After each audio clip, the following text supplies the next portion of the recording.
Good morning विद्यार्थी मित्रों। छेल्ला लेक्चर में આપણે થોડાક ઉદાહરણના અને થોડાક સ્વાધ્યાયના દાખલા ગણેલા। હવે થિયરીમાં નવો ટોપિક આપણે સ્ટાર્ટ કરીએ છીએ।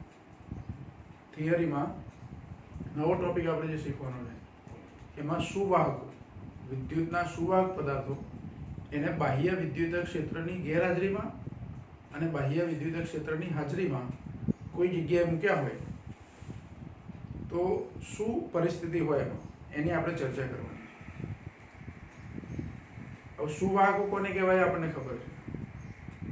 बधा ज धातु पदार्थो ए विद्युतना सुवाहको छे।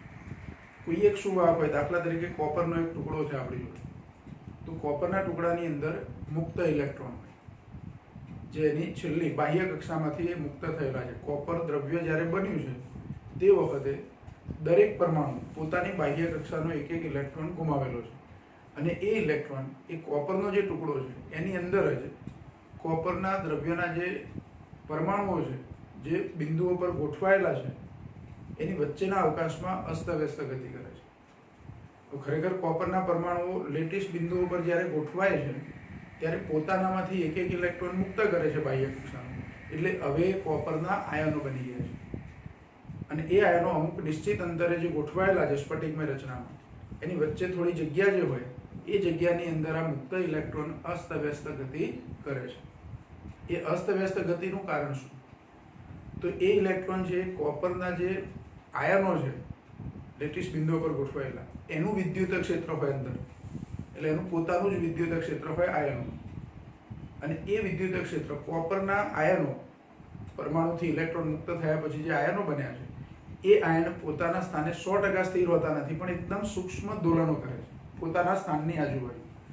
એટલે એ દ્રવ્યની અંદર વિદ્યુત ક્ષેત્ર સતત બદલાતું જાય છે અને બદલાતા જતા વિદ્યુત ક્ષેત્રની અંદર એ મુક્ત ઇલેક્ટ્રોન અસ્તવ્યસ્ત ગતિ કરે છે। પણ એ ઇલેક્ટ્રોન એ ધાતુની અથવા તો એ દ્રવ્યની સપાટીની બહાર જતા રહેતા નથી। ભલે કોપરના ટુકડાની અંદર મુક્ત ઇલેક્ટ્રોન હોય, પણ સમગ્ર રીતે જોઈએ तो आखा ए कॉपरना टुकड़ानी अंदर न्यूक्लियसनी अंदर जेटला कुल प्रोटॉन छे एटला ज बाह्य कक्षाना એટલે કે બંધિત ઇલેક્ટ્રોન વત્તા મુક્ત ઇલેક્ટ્રોન, બંધિત અને મુક્ત બંને પ્રકારના ઇલેક્ટ્રોન એ ન્યુક્લિયસના પ્રોટોનને તટસ્થ કરે છે, એટલે કે સંખ્યાની દ્રષ્ટિએ બધા સરખા છે। એટલે આખો સમગ્ર કોપરનો ટુકડો એ વિદ્યુતની દ્રષ્ટિએ તટસ્થ છે। હવે એવા કોપરના ટુકડા માટે અંદરના વિસ્તારમાં વિદ્યુત ક્ષેત્ર વિશે શું કહી શકાય? તો પહેલા આપણે અહીંયા થોડીક ચર્ચા કરીશું બાહ્ય વિદ્યુત ક્ષેત્રની ગેરહાજરીમાં સુવાહક।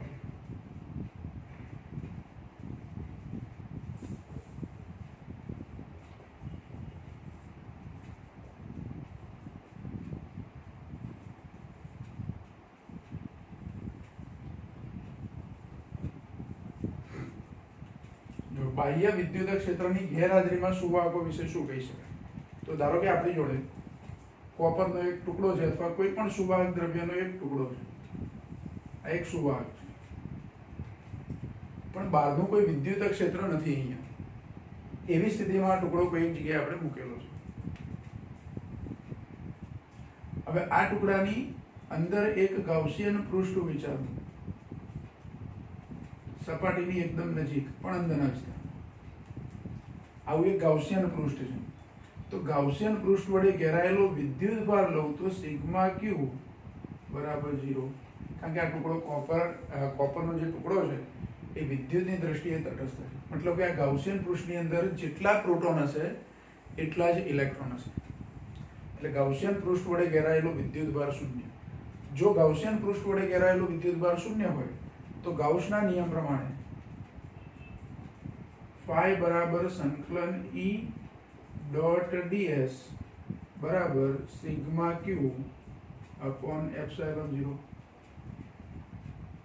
એટલે અહીંયા ફ્લક્સ શૂન્ય થઈ જાય, સિગ્મા ક્યુ બરાબર 0 થાય એટલે, અને ફ્લક્સ શૂન્ય થાય તો ds તો 0 હોય નહીં, ગાઉસિયન પૃષ્ઠનું ક્ષેત્રફળ શૂન્ય ના હોય તો શું શૂન્ય થાય?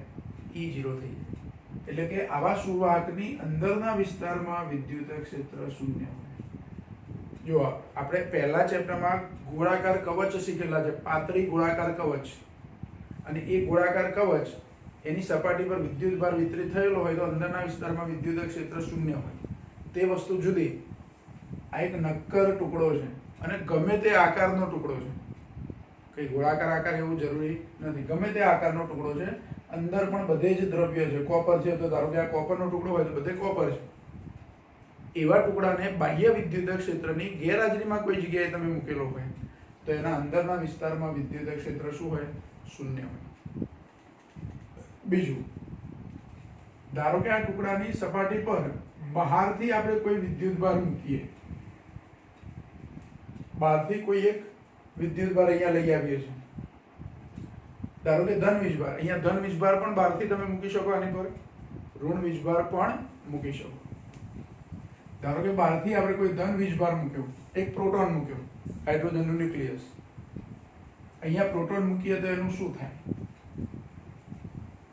તો સપાટી પર મૂકેલો પ્રોટોન હવે અંદરના વિસ્તારમાં વિદ્યુત ક્ષેત્ર તો શૂન્ય છે, એટલે આ ધન વીજભાર પર અંદરથી કોઈ બળ લાગે નહીં. વીજભાર પર લાગતું બળ હું લઉં તો F બરાબર QE. આ સૂત્ર પ્રમાણે E બરાબર 0 હોય તો F બરાબર પણ શું થઈ જાય? 0 થાય. એટલે વાહકની સપાટી પર તમે એક પ્રોટોન બહારથી લાવીને મૂક્યો તો ત્યાંનો ત્યાં જ રહેશે, એ સપાટીની અંદર નહીં જઈ શકે, દ્રવ્યની અંદર જશે નહીં. ધારો કે બીજો એક પ્રોટોન લાવીને મૂક્યો તો, બીજો પ્રોટોન લાવીને અહીંયા મૂકીએ તો ખરેખર આ બે પ્રોટોન નજીક નજીક થયા, એટલે આ પ્રોટોન ખરેખર ક્યાં ગોઠવાય? તો આનાથી મહત્તમ દૂર, જેટલું મહત્તમ શક્ય હોય એટલું દૂર. હજુ બીજા વધારે પ્રોટોન તમે લાવો તો એકબીજાથી યોગ્ય રીતે સપાટી પર પ્રોટોન એવી રીતે વહેંચાશે કે જેથી એમની વચ્ચેનું અંતર મહત્તમ હોય. વધારે લાવો તો થોડી ગીચતા વધશે એની, પણ આમાંનો એક પણ પ્રોટોન અથવા ધન વીજભાર સપાટીની અંદર નહીં જઈ શકે, કારણ કે સપાટીની અંદર વિદ્યુત ક્ષેત્ર શું છે? શૂન્ય છે. એટલે બધો વિદ્યુતભાર સપાટી પર જ વેચાય. બધો વિદ્યુતભાર ક્યાં વેચાય? સપાટી પર જ રહેશે. એ વિદ્યુતભાર અંદર જઈ શકશે નહીં. જો તમે સપાટી પર વિદ્યુતભાર મૂકો તો આ બહારના વિદ્યુતભારને કારણે સપાટી પર વિદ્યુત ક્ષેત્ર આપણને મળે. આવી રીતે વિદ્યુત ક્ષેત્ર.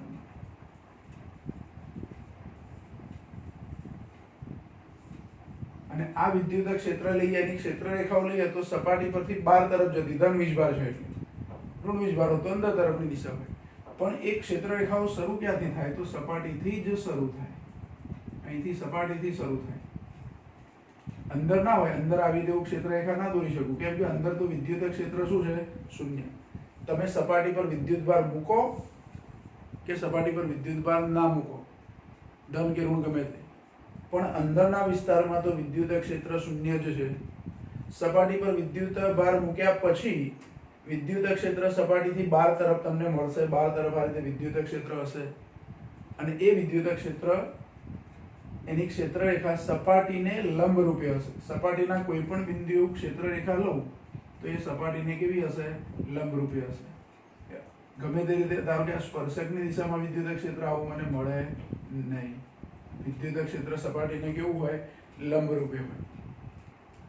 આ બાહ્ય વિદ્યુત ક્ષેત્રની અંદર સુવાહકની ચર્ચા થઈ.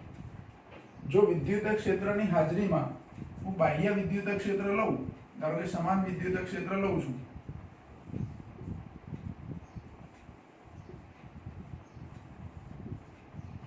આવું સમાન વિદ્યુત ક્ષેત્ર છે. આવા સમાન વિદ્યુત ક્ષેત્રની અંદર કોઈ સુવાહકને આપણે મૂકીએ તો ધારો કે અહીંયા એક સુવાહક મૂકી દઉં, કોઈ એક સુવાહક,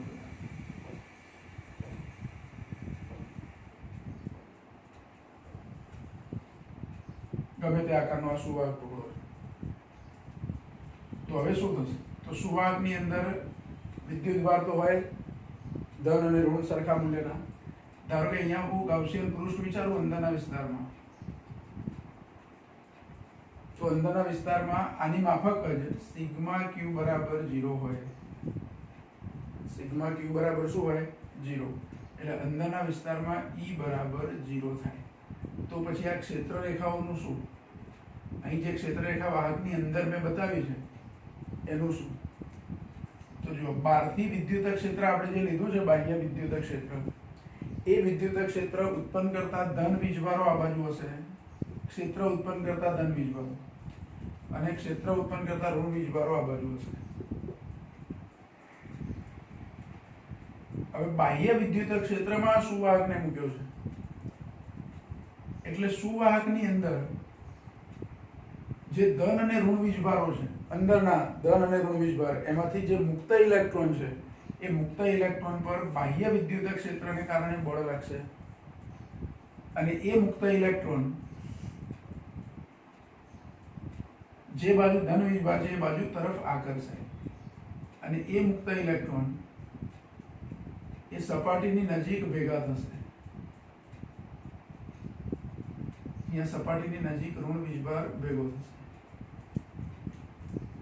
ઇલેક્ટ્રોન આ બાજુ જમા થશે, એટલે આ બાજુ ધન વીજભાર ખુલ્લો થશે.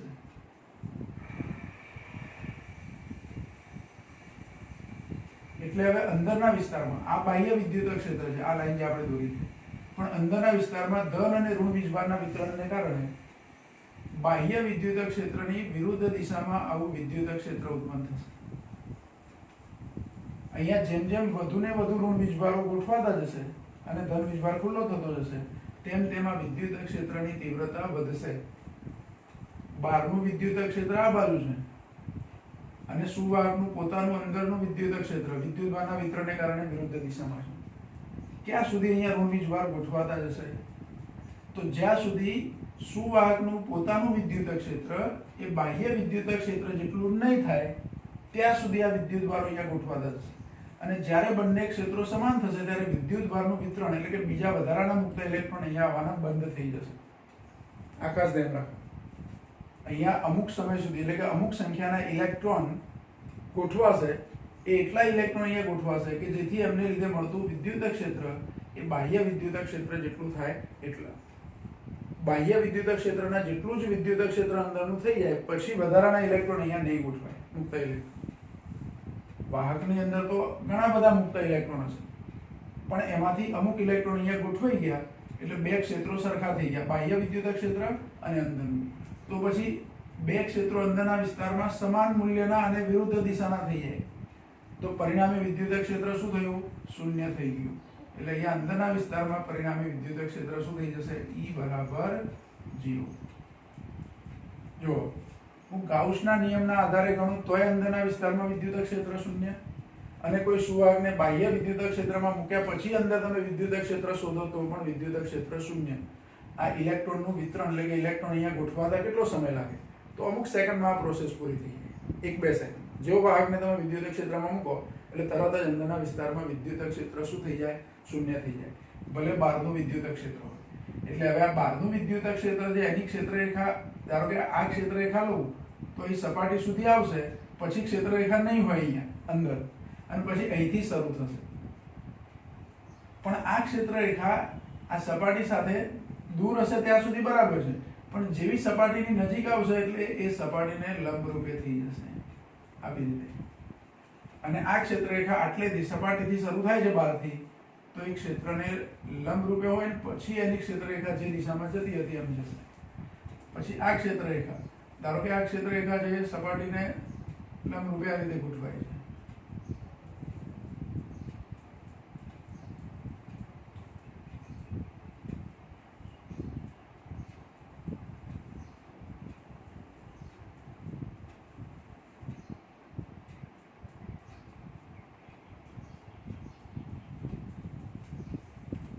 જેટલી ક્ષેત્રરેખાઓ સપાટી સુધી અહીંયા પહોંચતી હશે, એ ક્ષેત્રરેખા સપાટી સુધી પહોંચે એ પહેલા થોડીક બેન્ડ થશે અને સપાટીને લંબરૂપે ગોઠવી જશે.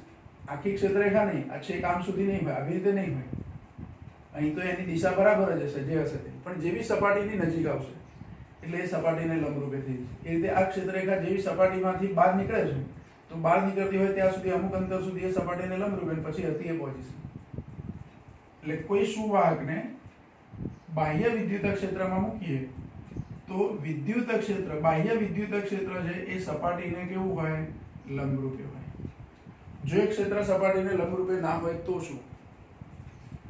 તો આ વાહક પર મૂકેલા વિદ્યુતભારો સપાટીને સમાંતર આ વિદ્યુત ક્ષેત્રનો કોઈ ઘટક મળવાથી સપાટી પર ગતિ કરવા લાગે. જે શક્ય નથી. સમજો કે હું અહીંયા એક વિદ્યુત ભાર મૂકી દીધો આ સપાટી પર, તો એ વિદ્યુત ભાર જ્યાં મૂક્યો છે ત્યાં જ રહેશે. જો વિદ્યુત ક્ષેત્ર સપાટીને લંબરૂપે ના હોત, આ ખાસ ધ્યાન રાખો, વિદ્યુત ક્ષેત્ર સપાટીને લંબરૂપે ના હોત તો શું થાત? તો એ વિદ્યુત ક્ષેત્રના આપણને બે ઘટકો મળે. એક ઘટક સપાટીને લંબરૂપે મળે અને એક ઘટક સપાટીને સમાંતર મળે. ધારો કે વિદ્યુત ક્ષેત્ર આવી કોઈ દિશામાં હોત તો આવું ત્રાંસુ, તો એનો એક ઘટક સપાટીને લંબરૂપે મળે અને એક ઘટક સપાટીને સમાંતર મળે. હવે આ સમાંતર ઘટક હોય શું કરે? તો આ વિદ્યુત ભાર પર બળ લાગે એને લીધે, અને બળ લાગે તો આ વિદ્યુત ભાર સપાટી પર ગતિ કરવા લાગે. પણ એવું થતું નથી. કોઈ સપાટી પર તમે વિદ્યુત ભાર મૂકો તો જે બિંદુએ મૂકો ત્યાં જ રહેશે. એટલું ખરું કે બે વીજભાર મૂકો તો એ અપાકર્ષણ બળને કારણે દૂર જશે અને સપાટી પર બીજી કોઈ જગ્યાએ ગોઠવાશે, પણ ત્યાં ગોઠવાયા પછી હવે ગતિ કરશે નહીં. એટલે વિદ્યુત ક્ષેત્ર એ હંમેશા સપાટીને કેવું હોય? લંબરૂપે જ હોય. અને વિદ્યુત ક્ષેત્ર સપાટીને લંબરૂપે હોય તો સપાટીને સમાંતર કોઈ ઘટક મળવાનો નથી, અને સપાટીને સમાંતર ઘટક નહીં મળે તો સપાટી પર વિદ્યુત ભાર ગતિ કરશે નહીં. એટલે બાહ્ય વિદ્યુત ક્ષેત્રમાં જ્યારે કોઈ સુવાહકને મૂકીએ ત્યારે વિદ્યુત ક્ષેત્ર એ સપાટીને લંબરૂપે હોય. અને ધારો કે બાહ્ય વિદ્યુત ક્ષેત્ર ના હોય એવી જગ્યાએ કોઈ સુવાહકને મૂક્યો હોય અને બહારથી આપણે વિદ્યુત ભાર સપાટી પર મૂકીએ તો જે વિદ્યુત ક્ષેત્ર બહારના વિદ્યુત ભારને કારણે મળવાનું એ પણ સપાટીને કેવું હોય? લંબરૂપે હોય.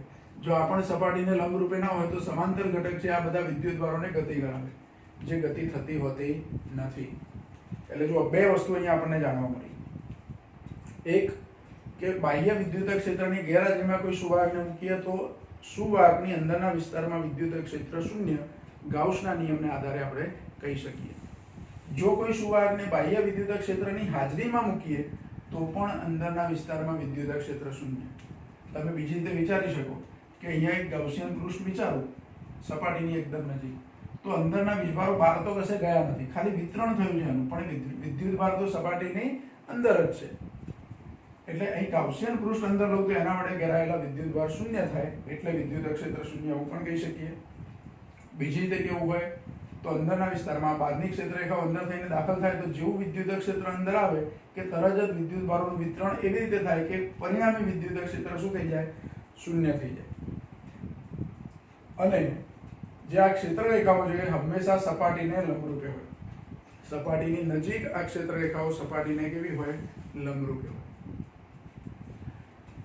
પછી કોઈ સપાટી પર વિદ્યુત ભાર મૂકીએ, ધારો કે બાહ્ય વિદ્યુત ક્ષેત્રમાં નથી આ સુવાહક અને બહારથી આપણે વિદ્યુત ભાર મૂકીએ આ સપાટી પર, તો સપાટી પર વિદ્યુત ભારની પૃષ્ઠ ઘનતા sigma is not equal to 0. પણ અંદરના વિસ્તારમાં એ વીજભાર આવી શકતો નથી. પછી બીજું, ધારો કે આવા કોઈ બાહ્ય વિદ્યુત ક્ષેત્રની ગેરહાજરીમાં કોઈ સુવાહક આપણે મૂકેલો છે અને એની અંદર વિદ્યુત ક્ષેત્ર શૂન્ય છે, અંદર ફ્લક્સ પણ શૂન્ય થાય, પણ આ બહારનું વિદ્યુત ક્ષેત્ર જે શૂન્ય નથી, એ વિદ્યુત ક્ષેત્ર મારે શોધવું હોય તો કેટલું થાય? સપાટી પર, અહીં સપાટી પર બહારના વિસ્તારમાં તમે વિદ્યુત ભાર કોઈ મૂક્યો છે, જો આ સપાટી પર આ વિદ્યુત ભાર ના મૂક્યો હોત બહારથી તો અહીંયા વિદ્યુત ક્ષેત્ર રેખાઓ ના હોત, એટલે કે વિદ્યુત ક્ષેત્ર શૂન્ય હોત, કારણ કે બાહ્ય વિદ્યુત ક્ષેત્રની ગેરહાજરીમાં સુવાહક મૂક્યો છે. પણ બહારથી આપણે એની પર વિદ્યુત ભાર મૂક્યો પછી તો અહીંયા ક્ષેત્ર રેખાઓ મળે છે આપણને, તો અહીંયા વિદ્યુત ક્ષેત્ર હોય બહારના ભાગમાં. વિદ્યુત ભાર સપાટી પર મૂકીએ તો અંદર તો વિદ્યુત ક્ષેત્ર શૂન્ય જ છે, માત્ર બહારના ભાગમાં વિદ્યુત ક્ષેત્ર છે અને એ વિદ્યુત ક્ષેત્ર મારે શોધવું છે. તો વિદ્યુત ક્ષેત્ર કેટલું થાય તે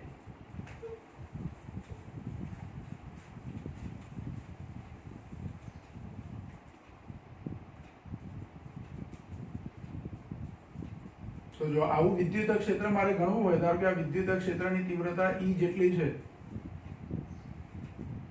તો આ E કેટલા હશે? 0 તો નહીં જ હોય, કેટલું હશે તે ગણવું છે. તો એના માટે એક નાનું ગાઉસિયન પૃષ્ઠ, નળાકાર ગાઉસિયન પૃષ્ઠ આપણે વિચારીએ.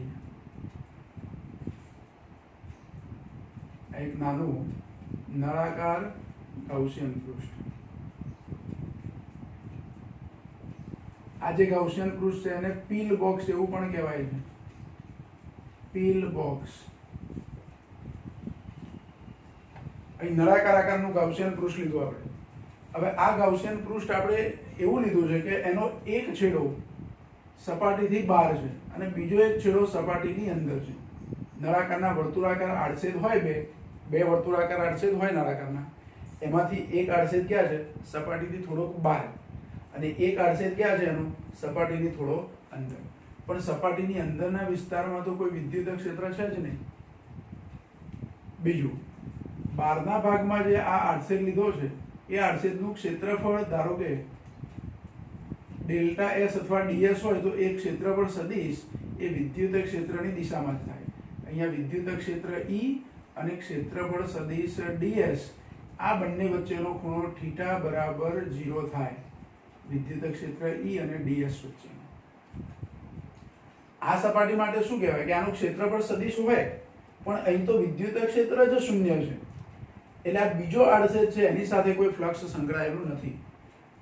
એક આડછેદ સાથે ફ્લક્સ સંકળાયેલું છે. ધારો કે આ 1 નંબરનો આડછેદ છે અને આ 2 નંબરનો આડછેદ છે. તો પહેલા આડછેદ સાથે ફ્લક્સ સંકળાયેલું છે પણ બીજા આડછેદ સાથે સંકળાયેલું ફ્લક્સ શૂન્ય છે. બીજું, આ એની સાઈડની સપાટી માટે શું? તો વિદ્યુત ક્ષેત્ર રેખા તો આ રીતે છે અને સાઈડની સપાટીનો ક્ષેત્રફળ સદિશ લઉં તો આમ થાય, એટલે અહીંયા θ 90 થઈ જાય. એટલે વક્ર સપાટીનું ક્ષેત્રફળ આપણે ધ્યાનમાં લેવાનું નથી, કેમ કે એમાંથી કોઈ ફ્લક્સ પસાર થતું નથી. તો સમગ્ર નળાકાર સાથે સંકળાયેલું કુલ ફ્લક્સ કેટલું? તો ખાલી આ બહારનો આડછેદ છે એની સાથે સંકળાયેલું ફ્લક્સ છે તેટલું. એટલે નળાકાર ગાઉસિયન પૃષ્ઠ સાથે સંકળાયેલું ફ્લક્સ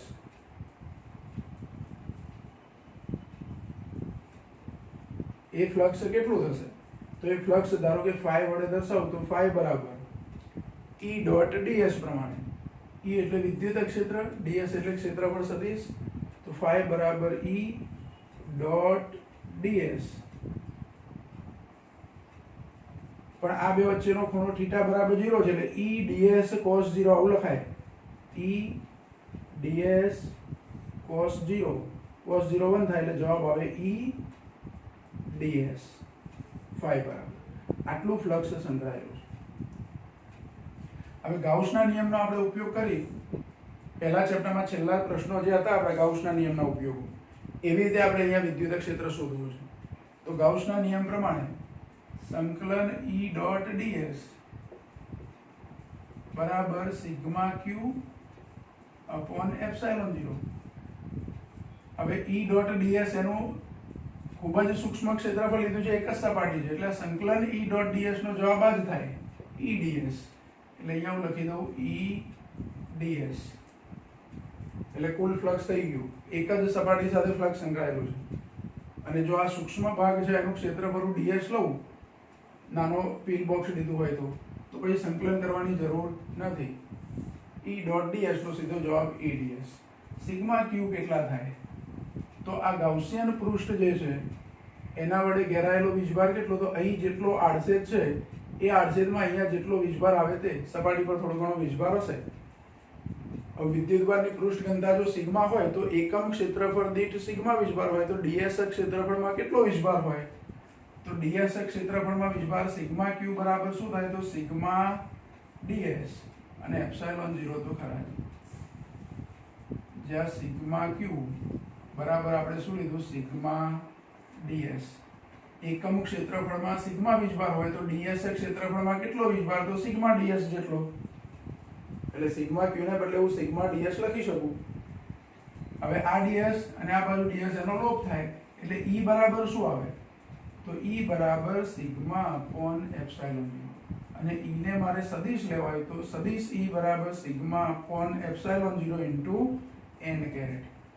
જ્યાં n કેરેટ એટલે શું? તો સદિશ E ની દિશાનો એકમ સદિશ. જ્યાં n કેરેટ બરાબર સદિશ E ની દિશાનો એકમ સદિશ. એટલે જુઓ, આવો કોઈ સુવાહક હોય એની સપાટી પર તમે વિદ્યુતભાર યોગ્ય રીતે વિતરણ કરો વિદ્યુતભારનું, તો એને લીધે મળતું વિદ્યુત ક્ષેત્ર હોય એ વિદ્યુત ક્ષેત્ર, સપાટીની નજીકની વાત કરું છું, સપાટીની નજીક પણ સપાટી પર અથવા સપાટીની નજીક એવું લઈ શકો તમે, તો એ સપાટી પર આ વિદ્યુત ક્ષેત્રનું મૂલ્ય સિગ્મા અપોન એપ્સાઇલોન 0 જેટલું થાય. કેટલું થાય? Sigma upon epsilon 0. કોઈ સુવાહકની સપાટી પર વિદ્યુત ભાર મૂકવામાં આવે તો સપાટી પર વિદ્યુત ક્ષેત્ર સિગ્મા અપોન એપ્સાઇલોન 0 થાય. પણ સપાટીની અંદરના વિસ્તારમાં તો વિદ્યુત ક્ષેત્ર કેટલું રહેશે? શૂન્ય જ રહેશે. અને જો સપાટી પર વિદ્યુત ભાર ના મૂકો, કોઈ વિદ્યુત ભાર આપણે સપાટી પર મૂકતા જ નથી બહારથી, તો અંદર તો વિદ્યુત ક્ષેત્ર શૂન્ય છે જ, બહાર પણ શૂન્ય છે. પણ જો બહારથી વિદ્યુત ભાર મૂકીએ તો સપાટી પર વિદ્યુત ક્ષેત્ર આ સૂત્ર પરથી આપણને મળે. અને એ વિદ્યુત ક્ષેત્ર સપાટીને કેવું હોય? લંબરૂપે હોય. આ ખાસ ધ્યાન રાખો. સુવાહકની સપાટી પર તમે વિદ્યુત ભાર મૂકો તો એને લીધે મળતું વિદ્યુત ક્ષેત્ર સપાટી પર સપાટીને કેવું હોય? લંબરૂપે હોય. એટલે આ એક 2 માર્કની અંદર પૂછી શકાય એવો પ્રશ્ન કે સપાટી પર વિદ્યુત ભારનું વિતરણ થયેલું હોય તો એનું વિદ્યુત ક્ષેત્ર કેટલું હોય. પણ હજુ ખાસ યાદ રાખો, સપાટીની અંદર તો વિદ્યુત ક્ષેત્ર હંમેશા શું રહેવાનું? શૂન્ય રહેવાનું. પછી બીજી એક વસ્તુ છે કે ધારો કે આવો કોઈ સુવાહક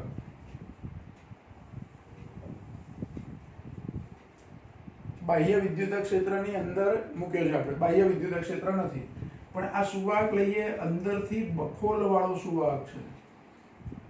થોડોક ભાગ આટલો ખાલી છે, અહીંયા દ્રવ્ય છે બધું, આ ભાગમાં કોપર છે પણ અહીંયા કોપર નથી, આ ભાગ પોલો ભાગ છે. કેવો ભાગ છે? પોલો. અંદરથી પોલો છે. તો અહીંયા તો વિદ્યુત ભાર હશે, ધન અને ઋણ સમાન મૂલ્યના વિદ્યુત ભારો હશે. એટલે આ બખોલની આસપાસ એક ગાઉસિયન પૃષ્ઠ લઉં, ધારો કે અહીંયા એક ગાઉસિયન પૃષ્ઠ લઉં તો ગાઉસિયન પૃષ્ઠની અંદરનો વિદ્યુત ભાર શૂન્ય થાય એટલે બખોલમાં વિદ્યુત ક્ષેત્ર શૂન્ય હોય.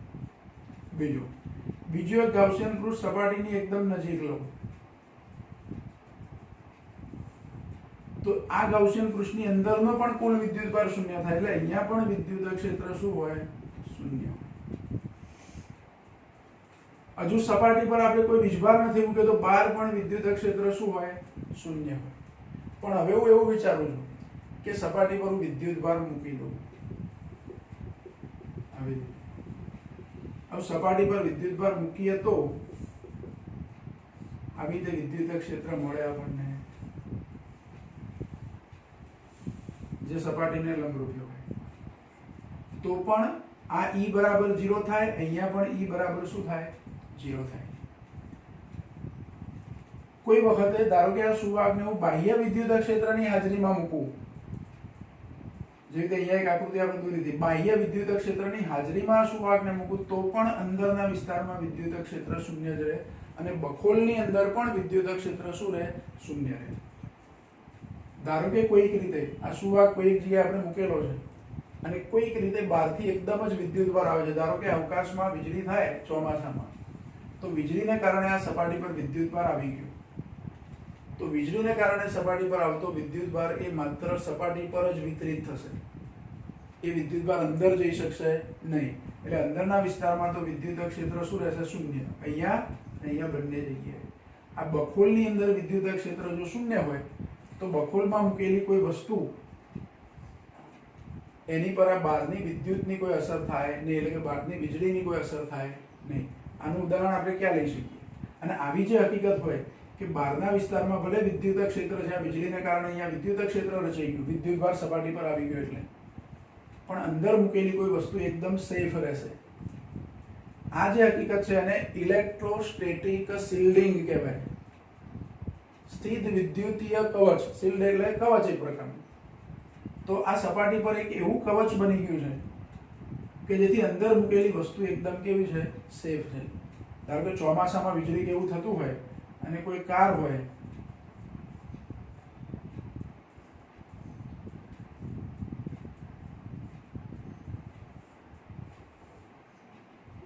કારમાં કોઈ વ્યક્તિ બેઠેલી છે ધારો અને બહાર વીજળી થાય, કારના દરવાજા ટોટલી બંધ છે, એરટાઈટ, તો બહાર વીજળી થાય તો વીજળીને કારણે આ કારની સપાટી, જે ધાતુની સપાટી હશે એની પર આવી રીતે વિદ્યુત ભાર જમા થઈ જશે, એટલે બહાર વિદ્યુત ક્ષેત્ર આવી ગયું. જો કારની બહાર કોઈ વ્યક્તિ હોય ને વીજળી આવે તો એની અસર સીધી એના પર થાય. પણ હવે આ કાર આ વ્યક્તિ છે કારની અંદર છે, અંદરના વિસ્તારમાં. કાર એટલે એક બખોલવાળો સુવાહક કહી શકાય આના જેવું. બહાર સપાટી છે પણ અંદર તો ગેપ છે, એટલે સપાટી પર વિદ્યુત ભાર વિતરિત થયો છે, પણ અંદર બેઠેલી વ્યક્તિને વીજળીની અસર થતી નથી. કારમાં બેઠેલી વ્યક્તિ સલામત રહેશે, પણ કારની બહાર ઉભેલી વ્યક્તિ હોય એની પર વીજળી પડે તો એ સલામત રહી શકશે નહીં. એટલે કારની અંદર તમે સલામત રહી શકો. તો ચોમાસામાં વીજળી કેવું થતું હોય અને કારમાં બેઠેલી વ્યક્તિ એના દરવાજા ટોટલી બંધ હોય તો ભલે કાર પર વીજળીને કારણે વિદ્યુત ભાર જમા થાય સપાટી પર, પણ અંદરના વિસ્તારમાં તો વિદ્યુત ક્ષેત્ર શું રહેશે? શૂન્ય રહેશે. આ હકીકતને ઇલેક્ટ્રોસ્ટેટિક શિલ્ડિંગ કહેવાય. શું કહેવાય? Electrostatic shielding.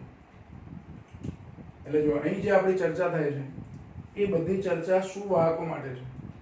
સુવાહકોને તમે બાહ્ય વિદ્યુત ક્ષેત્રમાં મૂકો અથવા બાહ્ય વિદ્યુત ક્ષેત્રની ગેરહાજરીમાં મૂકો.